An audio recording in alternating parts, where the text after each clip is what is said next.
First reading today, Philippians 4, 1 through 9. Therefore, my brothers and sisters, whom I love and long for, my joy and crown, stand firm in the Lord in this way, my beloved. I urge Euodia and I urge Syntyche to be of the same mind in the Lord. Yes, and I ask you also, my loyal companion, help these women, for they have struggled beside me in the work of the gospel, together with Clement and the rest of my co-workers, whose names are in the book of life. Rejoice in the Lord always. Again I will say, rejoice! Let your gentleness be known to everyone. The Lord is near. Do not worry about anything, but in everything by prayer and supplication with thanksgiving let your requests be known to God. And the peace of God, which surpasses all understanding, will guard your hearts and your minds in Christ Jesus. Finally, beloved, whatever is true, whatever is honorable, whatever is just, whatever is pure, whatever is pleasing, whatever is commendable, if there is any excellence, and if there is anything worthy of praise, think about these things. Keep on doing the things that you have learned and received and heard and seen in me, and the God of peace will be with you. Now the second reading, Matthew 22, 1 through 14. Once more Jesus spoke to them in parables, saying, the kingdom of heaven may be compared to a king who gave a wedding banquet for his son. He sent his slaves to call those who had been invited to the wedding banquet, but they would not come. Again, he sent other slaves, saying, tell those who have been invited, look, I have prepared my dinner. My oxen and my fat calves have been slaughtered, and everything is ready. Come to the wedding banquet.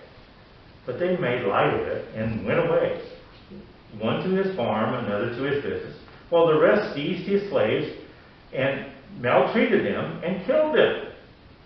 The king was enraged. He sent his troops, destroyed those murderers, and burned their city. Then he said to his slaves, the wedding is ready, but those invited were not worthy. Go therefore into the main streets and invite everyone you find to the wedding banquet. Those slaves went out into the streets and gathered all whom they found, both good and bad. So the wedding hall was filled with guests. But when the king came in to see the guests, he noticed a man there who was not wearing a wedding robe. And he said to him, friend, how did you get in here without a wedding robe? And he was speechless. Then the king said to the attendants, bind him hand and foot and throw him into the outer darkness, where there will be weeping and gnashing of teeth. For many are called, but few are chosen.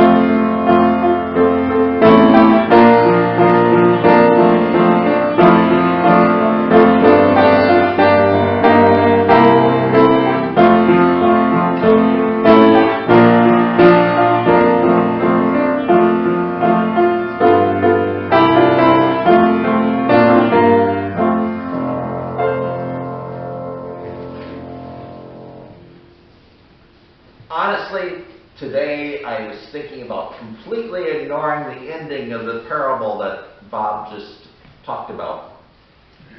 Because it's one of the parables of judgment, and quite frankly, we'd rather talk about what a wonderful thing it is to come to a wedding banquet rather than talking about gnashing of teeth.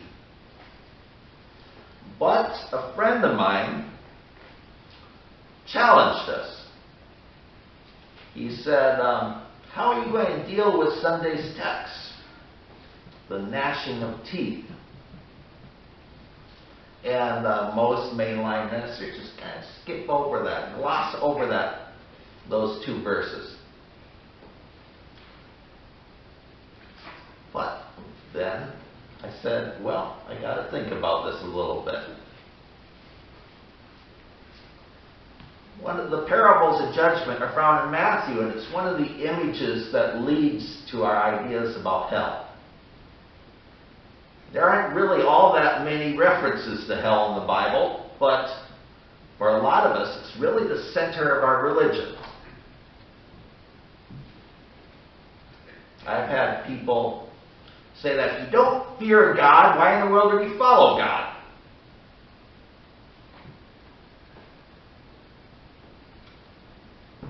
It's a tough question. If you watch televangelists on television, you would think that's the whole center and point of religion. But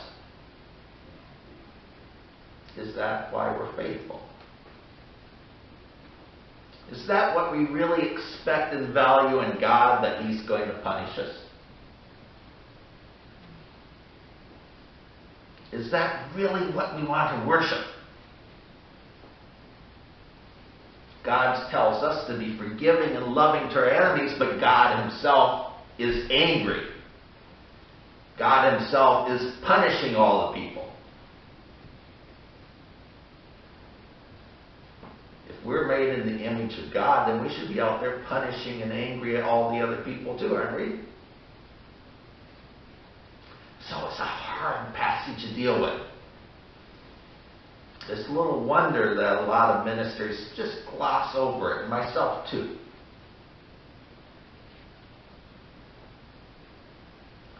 So at the challenge of my colleague, a fellow minister, I stopped and I thought about it.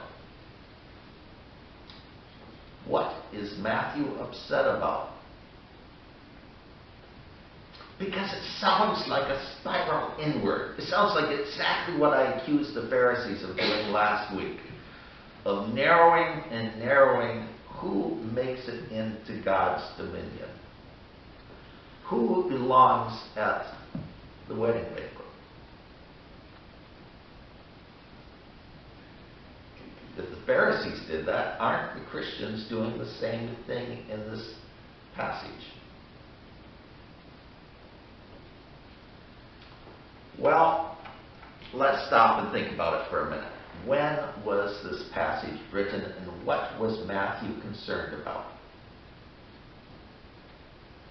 The earliest texts of the Bible are the authentic letters of Paul, of the New Testament, I mean.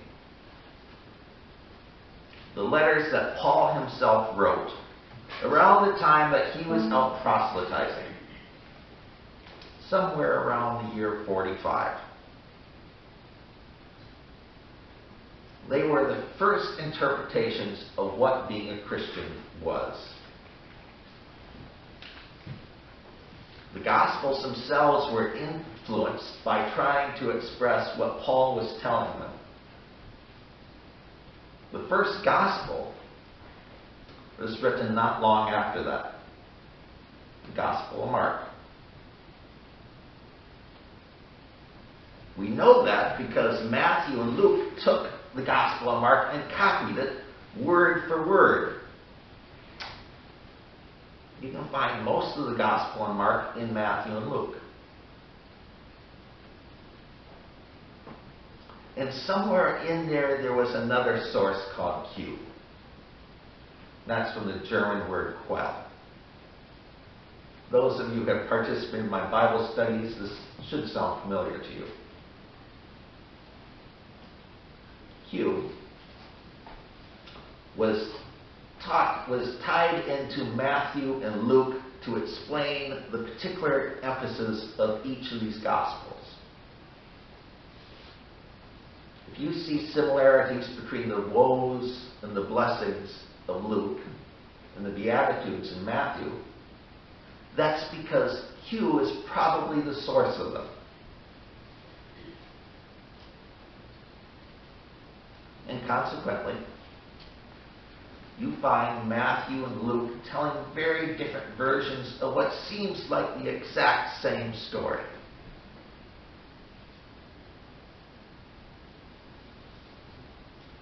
Matthew made the Beatitudes look like the Ten Commandments.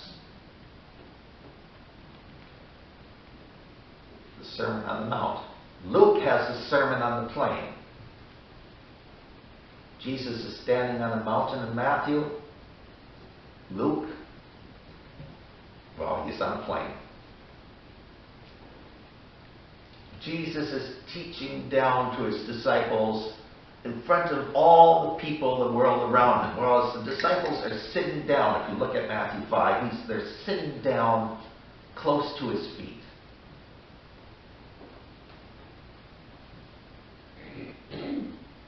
Well, Luke wants everybody to be equal. Everybody to share in the blessings.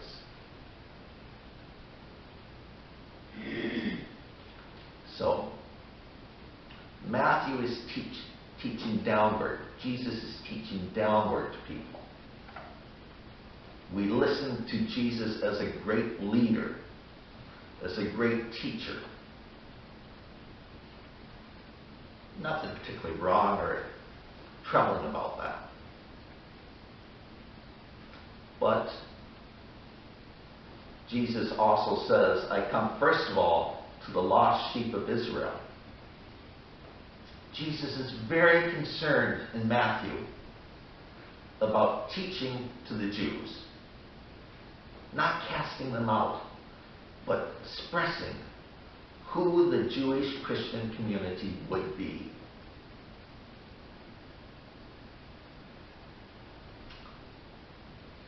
So, Matthew is considered the Jewish gospel. And there's an infight going here between Pharisees and Christians who really aren't that far apart. If we were to read Matthew, it's a bit like reading an attack ad today. Democrats do an attack ad on the Republicans. And you hear these harsh attack ads and you say, boy, those people really hate each other. But we know, come January, and they get inducted into office, they start trying to find ways to cooperate with each other because they want to pass the laws. They've tried working on compromise.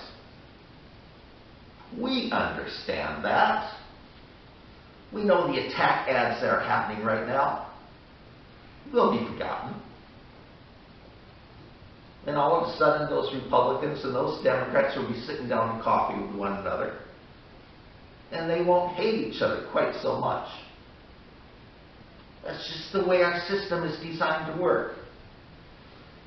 But if we just took the attack ads, and in 4,000, the year 4,000, 2,000 years time from now, we look back at just the attack ads,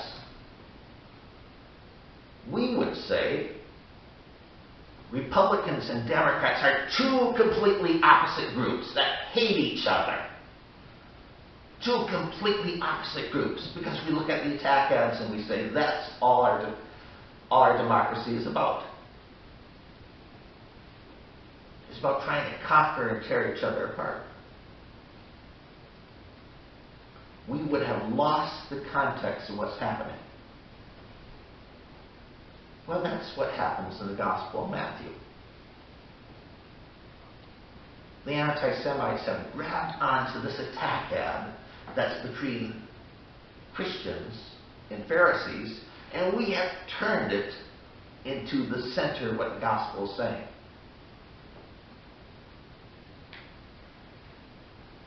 So what happened at this particular point in time that made them fight so harshly with one another?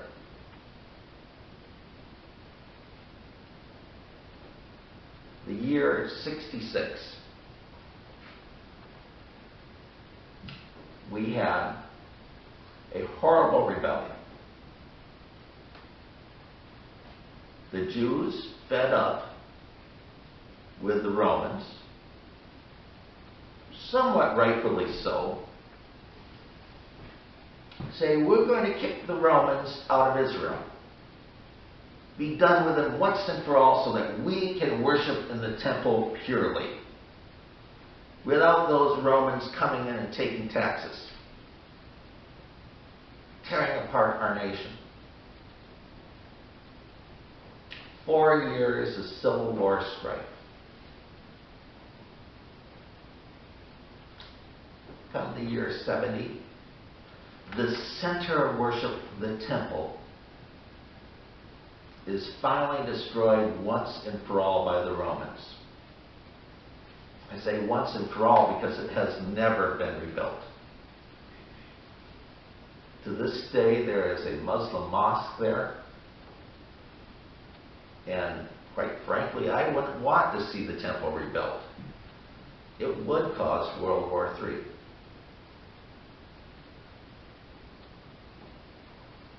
But to the Jews, this was a great disaster.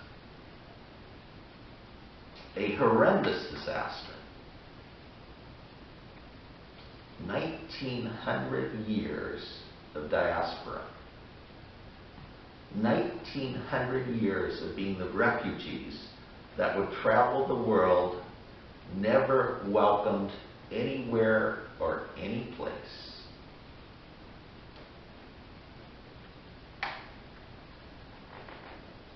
So, you're a Christian. You're a Jew. Your community is being torn apart.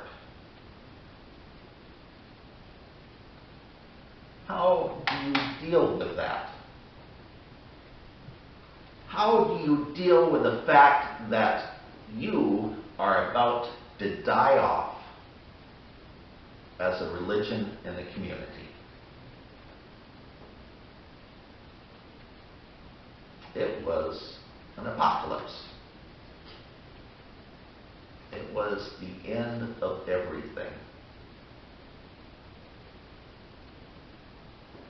Two answers. Two answers that really were not all that far apart, according to the Romans. On the one hand, you have the Pharisees. Know what the Pharisees taught? The Pharisees taught you will love the Lord your God with all your heart and mind, and you shall love your neighbor as yourself. That was the center of their teaching. Does it sound familiar to you?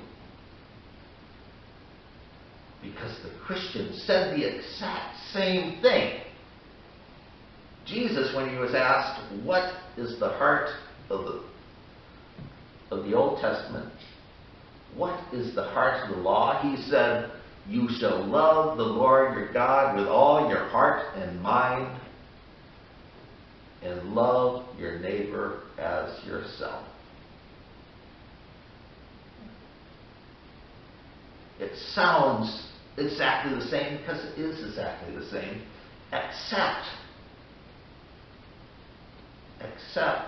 the way it was put into practice.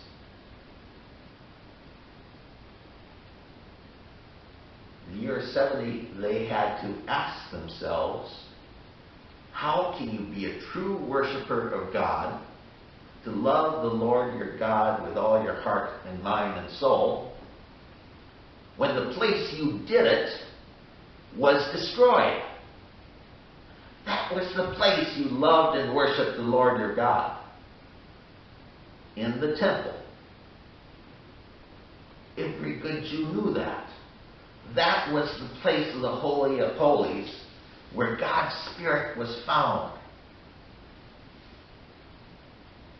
So they had to ask themselves, how can you be a good Jew every place else except for Jerusalem, the one place you were not allowed to be?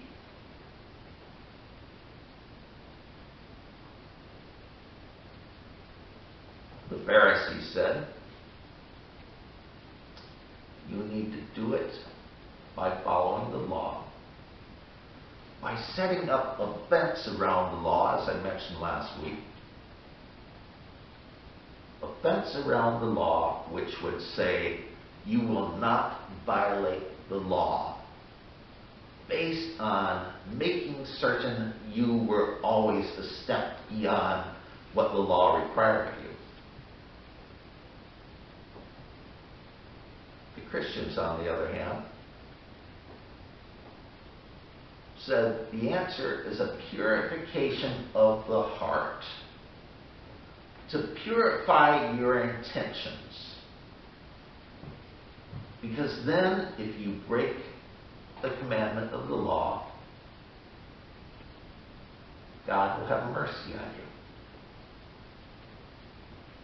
God will love you. God will recognize that you have the best of intentions. And so if you travel at any place out in the world, it's not what you put in your mouth, but what comes out of your mouth that demonstrates your love, as Jesus says elsewhere in the gospel.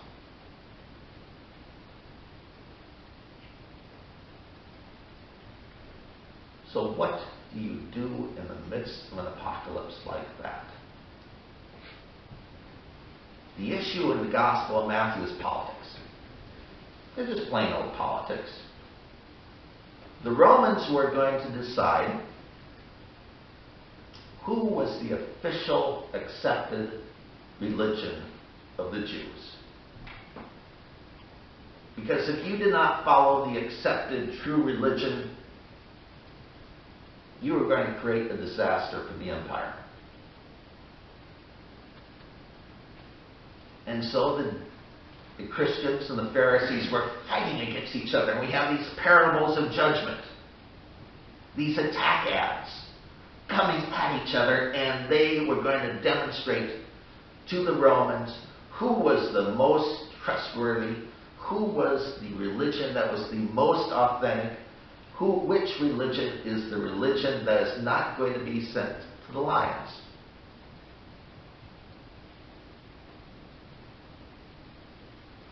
And honestly, the Pharisees won.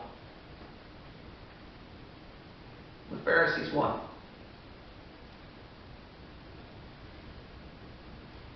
The Romans said, essentially, this is the official Jewish religion.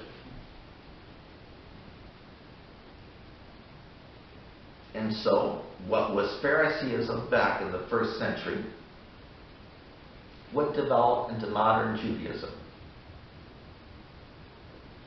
If you were a good Jew, you would go to the synagogue, and that was essentially the type of religion you would practice.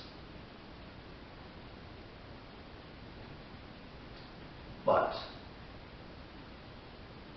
something unexpected happened. Something nobody could have foreseen happened. The Christians didn't just disappear. They were sent to the lions. They were put under attack. They were supposedly facing the apocalypse.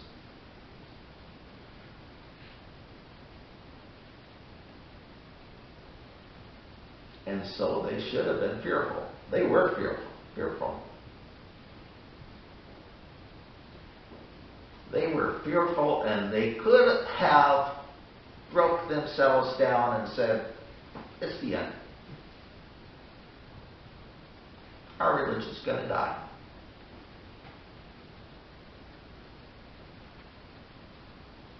But they didn't. They didn't die.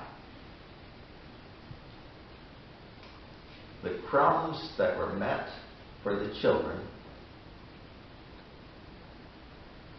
was given to the dogs. Remember that parable we preached on about a month ago?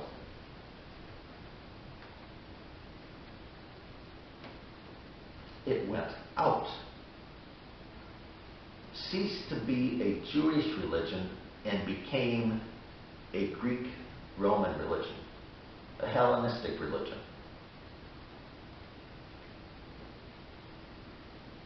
People grabbed on to this idea that an internal reshaping of the heart, that looking to Jesus having died on the cross as the ultimate rebel to the Roman Empire,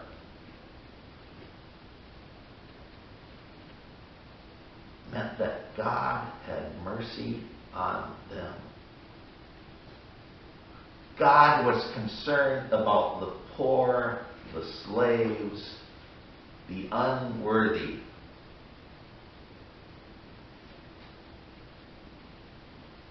And the consequence was the poor, the slaves, the unworthy became excited.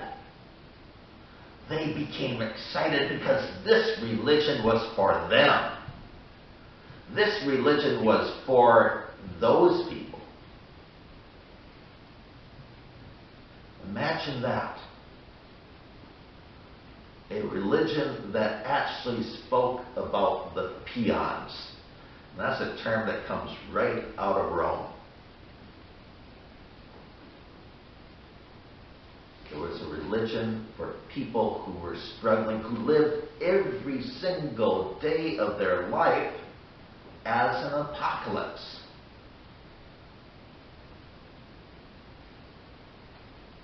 How could they possibly imagine them ever having a religion that would grow? Have a religion that would catch on, that would develop.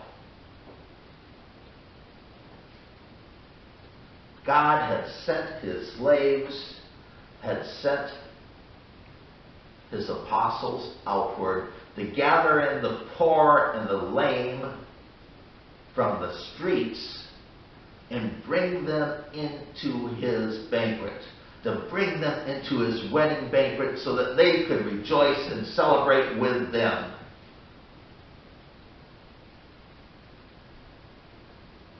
And yet, some weren't ready. Isn't it strange that the people who were gathered from the streets were not wearing a wedding gown, a wedding dress? They were just pulled in off the streets where they were begging. How could the story end with somebody else being cast out?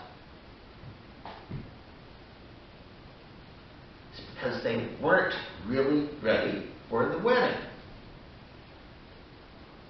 They weren't ready for the change of heart that comes from being a Christian. And what is that change of heart?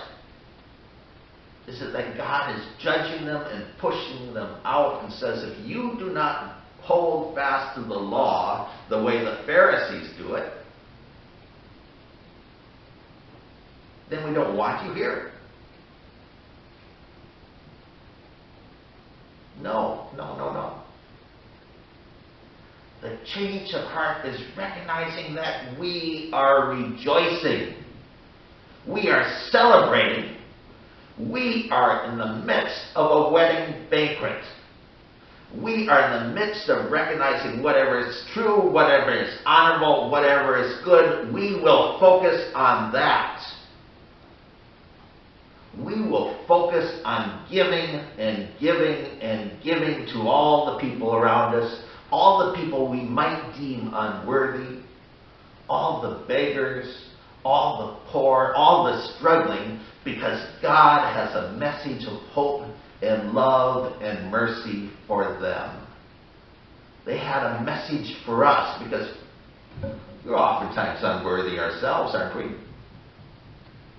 We oftentimes need to hear mercy and love. And God is preparing to show us that as part of our wedding banquet. God is not casting anybody out. We are casting ourselves out. We are not celebrating what God has given to us. Last year for Christmas, I received a gift from my brother. It was a buck knife. And I looked at him and thought, what in the world is this, Jordan? It's like, you can't carry a buck knife anymore. You walk into half the stores, you walk into the county courthouse, a bunch of alarms go off, and they say, what is this weapon doing in your pocket? And you end up getting arrested. But I found this Christmas gift, and I put it in my junk drawer in the kitchen. And I can't tell you the number of times I've had to go to that junk drawer and get this buck knife out. It has become the most useful thing in my junk drawer. Whenever I receive a box in the mail, sometimes when I just get a letter in the mail, it's just as easy to grab that stupid buck knife out and use it. I did not realize that this thing which has become obsolete is useful.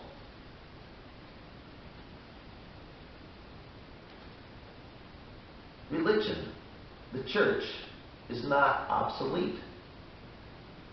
It is something that can change us, something that we're happy about. It is the thing which we will pull out of our drawers, pull out of our hearts every single day, and we'll be glad that it's there. It's something we need to tell all the people on the streets about, because it strengthens us. It's the thing that demonstrates to the world our lives are still useful. It is the future that's going to keep on building. Believe it and have faith in it. Amen.